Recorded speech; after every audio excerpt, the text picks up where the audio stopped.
Ave Maris Stella. Hello and welcome back to Vatican II in a Year. I am your host, Father Matthew Schneider, a priest of the Legionaries of Christ and a theology professor. This is a podcast on the Star Coast Production Network at s2pn.com. Today we're on day 359 and we're covering Ganymed Says 83 to 84 on the value of the international community. If you want to follow along, we have a reading plan and more details at s2pn.com/Vatican or frmatthewlc.com/Vatican. Yesterday we spoke about how we want to build up international bodies for peace, but peace demands the attitudes of all, not just systems. We'll kind of continue in a similar vein today. Today we're continuing with Chapter 5, the foster of peace and the promotion of a community of nations. We're beginning section 2 of this chapter, which is setting up an international community. This is the last section divider we'll have all year, so we're getting to the end.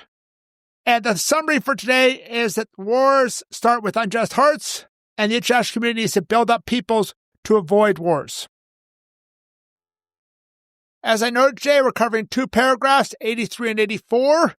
83 has no subparagraphs, just a paragraph. And the summary of 83 is we need to root out causes of wars in unjust human hearts.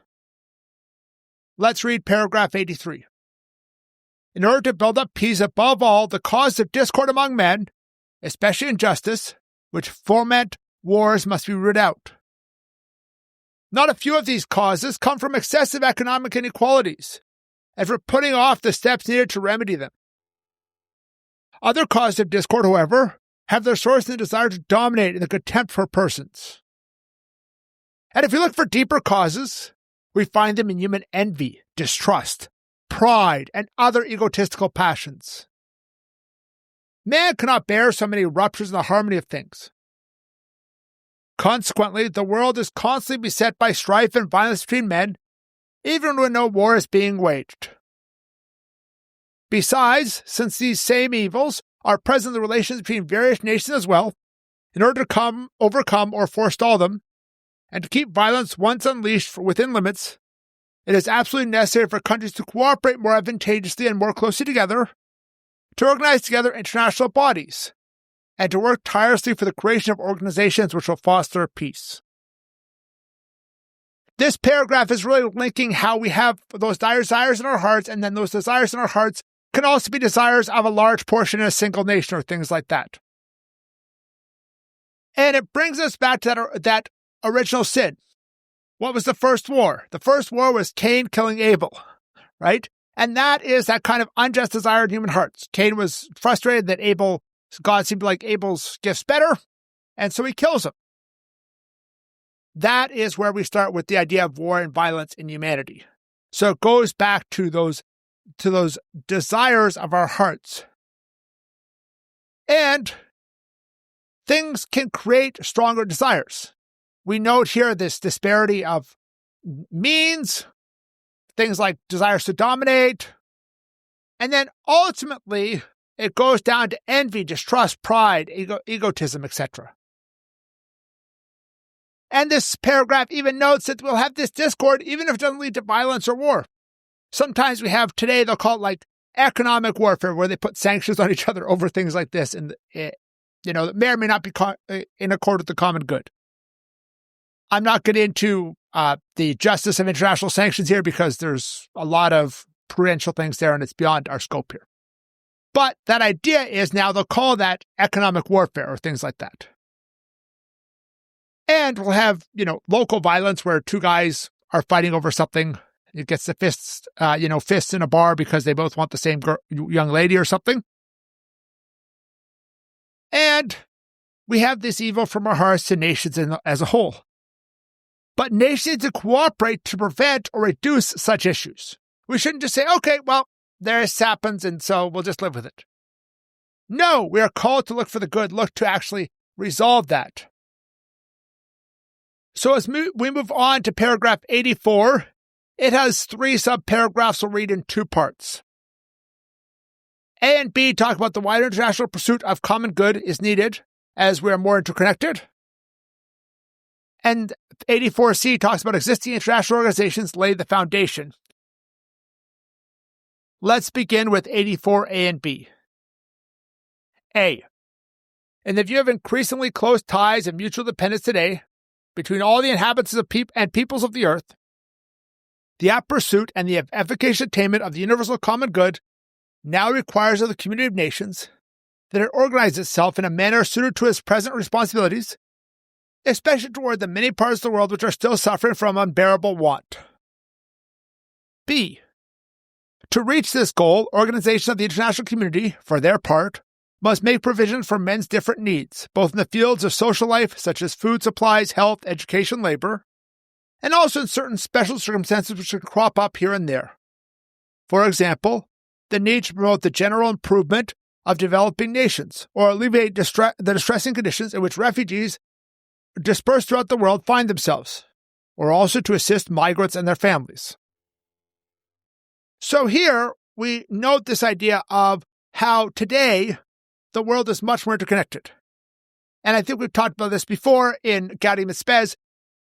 And it is one of those things that has even gone much, much further in the last 60 years since Vatican II. The degree of connection we have today is absolutely incredible compared to the 60 years back, Vatican II, and then 60 years before that, 1905, what kind of connections they had. That is a radical change. And so now these community of nations are needing to work together more fully because they are more interconnected.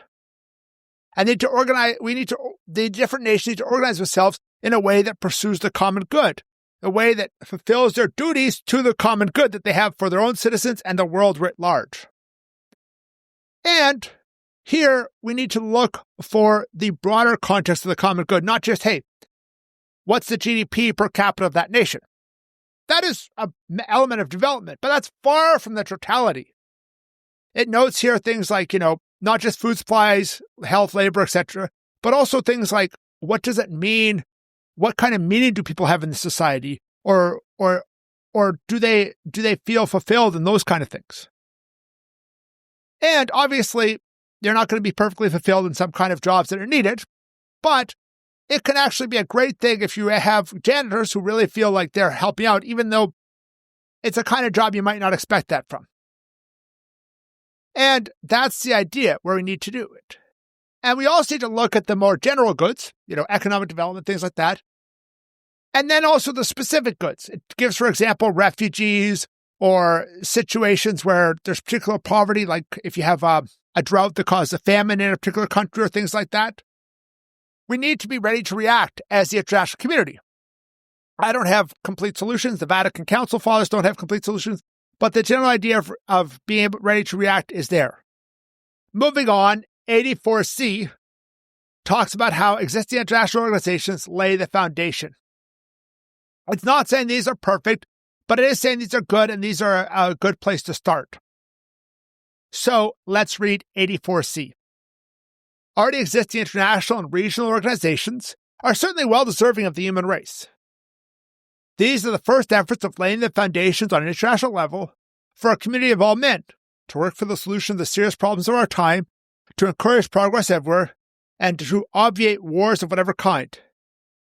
And all of these activities the church takes joy in the spirit of true brotherhood, flourishing between Christians and non-Christians, as it strives to make ever more strenuous efforts to relieve abundant misery.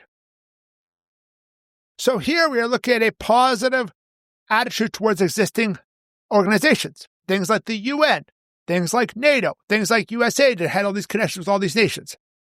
There's a lot that are more specific as well. Like there are different organizations for specific goods in that broader sense of the common good.